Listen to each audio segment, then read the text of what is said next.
Welcome to the SmartKeys podcast. Glad to be here for this one. It's a big topic. It really is. Yeah. Because right now there is about $91 billion just flying around in the global venture capital market. Which sounds like a lot of money. Right. It sounds massive. Yeah. But here is the terrifying reality. 78% of startups, they will never see a single dime of it. Yeah, nothing at all. And they are just out there burning their own cash just to survive. So today, we are tearing down that old, growth at all costs mindset. We'll never do, honestly. Exactly. We're doing a deep dive into this incredibly comprehensive data set and article by Felix Römer.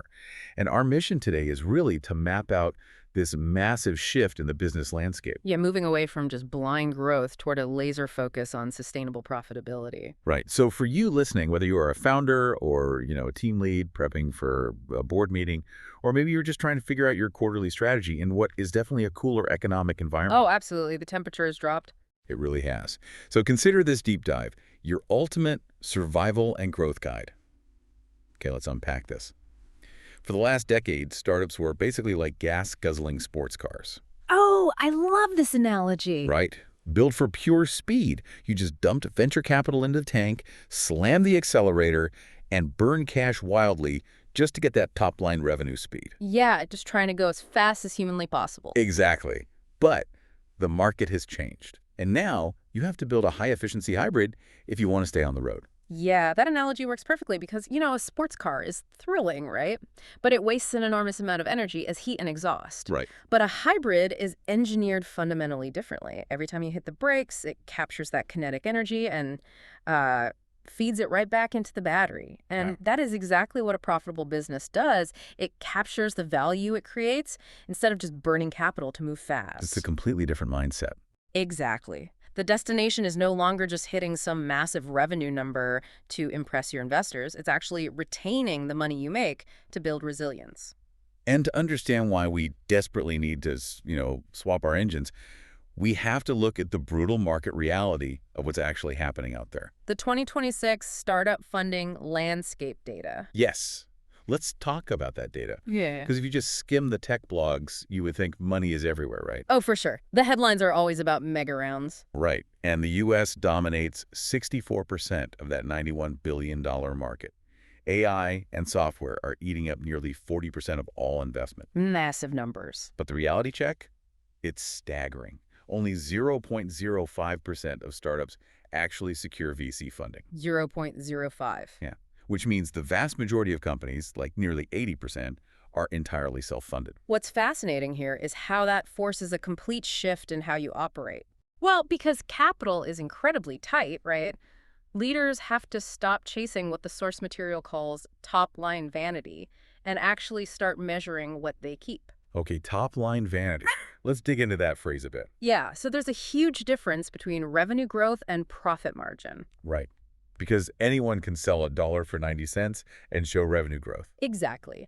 Revenue growth just shows market traction. It proves there's demand for your product. But profit margin, that proves if your pricing and your cost controls actually work. It's the ultimate truth teller. It really is. You have to clearly separate the two.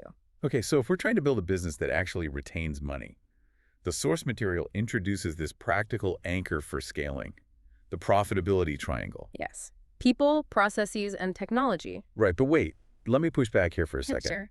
Isn't the absolute fastest way to grow just, buying out the competition? Yeah. What about all this M&A fever we see?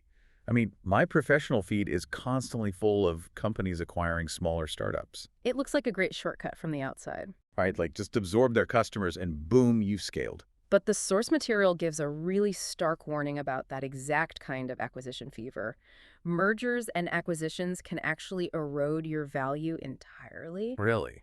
Because it adds unmanageable complexity unless it is already a core capability of your team. When you buy a company, you're not just buying their revenue. You are buying their technical debt. Oh, wow. Yeah, I didn't think about that. You're buying their bloated software contracts, their inefficient processes, and potentially a huge culture clash. So if your own profitability triangle isn't solid, you're just piling garbage on top of garbage. Precisely. The smartest play right now is to resist those shiny, distracting deals and double down on your core strengths. Okay, that makes sense. So if we aren't buying our growth, we have to engineer it ourselves. We have to design a go-to-market strategy that brings in efficient revenue. Right. Which brings us to the two distinct paths outlined in the text. Product-led growth, or PLG, versus sales-led growth, SLG. And here's where it gets really interesting, I think. Because PLG is essentially like a self-serve buffet for low-friction, high-volume markets. Yeah, exactly. While SLG is more like a fine dining guided experience for complex enterprise deals. That analogy is perfect because it highlights where companies bleed the most cash. The absolute biggest margin killer is misaligned sales coverage. Meaning you have the wrong people selling to the wrong customers. Exactly. Let's use your buffet analogy. If you put high-cost sellers, like expensive sommeliers, on small, low-value accounts, you completely destroy your margins. Right, like paying a senior sales rep a massive base salary to spend 3 hours on a Zoom call just to close a $500 subscription. Yes. You're actively losing money on that deal. But the reverse is also true. If you use low-touch, automated reps on complex deals, you lose those expansion chances. You're basically asking the VIP fine dining guests to go fetch their own appetizers. Exactly. The solution is a differentiated touch. You have to automate the routine motions for your microsegments and reserve your consultative, expensive selling exclusively for the enterprise tier. Okay, that makes total sense in theory, but how do we actually measure this engine while it's running? That is where the RevOps playbook comes in. Revenue operations. Right, RevOps. And the source details specific metrics you need as guardrails. First, you have your lagging indicators. These confirm past performance, right? Yes. Your ARR and MRR are your North Star, but just as important is your net revenue retention, or NRR. Right, NRR. Because that signals if your customer base is actually growing or if it's leaking. If you're losing 10% of your customers every month, acquiring new ones doesn't help. It's like trying to fill a bathtub with the drain wide open. Exactly. Okay, so what's next? Next is the sanity check. This is your LTV to CAC ratio, lifetime value to customer acquisition cost. Basically making sure you aren't spending $500 to acquire a customer who only gives you $400 before churning. Exactly. That metric ensures your growth is actually sustainable. And finally, you have your leading indicators. The ones that predict future success. Right. Pipeline coverage, stage-by-stage conversion rates, and crucially, CSIT and NPS scores. Customer satisfaction scores. So you can see the friction and fix it before they cancel. Yes, you're patching the leak before the water level drops. Okay, let's pivot slightly. Because you can have the best sales engine in the world and your RevOps dashboard can be glowing green, but if your pricing is wrong and your operations are just ad hoc, you will still bleed cash. Oh, absolutely. Pricing is the most direct lever you have on profitability. And the source outlines 3 core pricing strategies. First is cost-based, which is basically just adding a markup to your operational cost. Right, very basic. The competitor-based, where you just position yourself against your rivals, like they charge 10, we'll charge 9. Also very common, but flawed. Yeah. And then there's value-based pricing, which ties the price directly to the unique outcomes the product delivers for the customer. If we connect this to the bigger picture, pricing absolutely must be data-driven. A strong pricing framework isn't guesswork. Right. It has to balance your costs, the market competition, and the actual customer value to protect those margins. You have to interview customers and figure out what features actually save them time or make them money. So you aren't just guessing what they'll pay. Exactly. But to execute that, your operations have to be tight. How does a business move from that, ad hoc hustle where everyone wears 10 hats to actual repeatable performance? It's a specific roadmap. First, you have to integrate horizontally. Okay, let's translate that. It means consolidating your ad ops, your rev ops, and your admin teams to remove redundant oversight. You can't have 5 managers looking at the same spreadsheet. Right, that just eats into the margin. Exactly.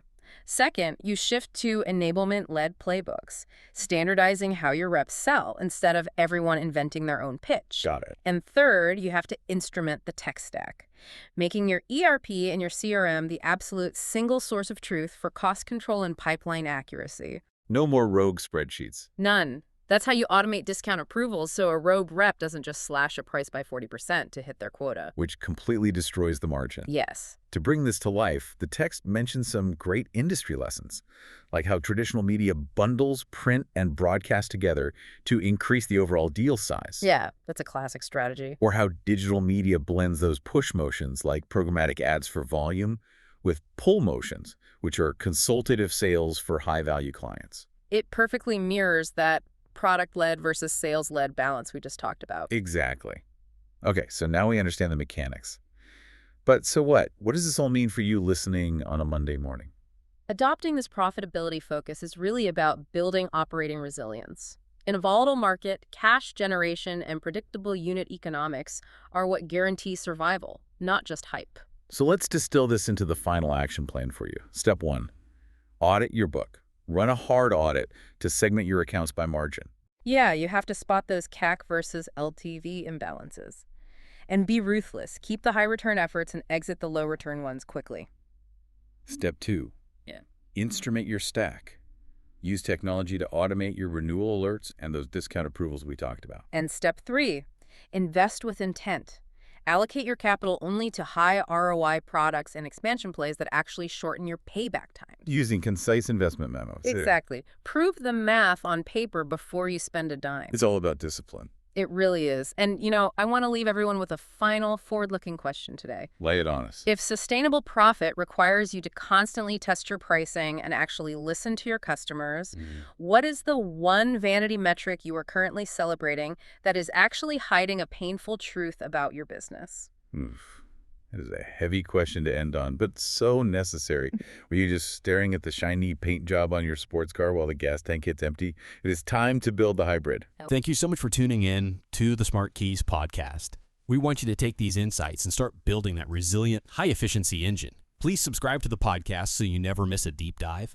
And I highly encourage you to read the full article by Felix Römer. The link to the original piece, along with all the amazing data visualizations we touched on, can be found right in the show notes. Go check it out. Keep protecting those margins, and we will catch you on the next one.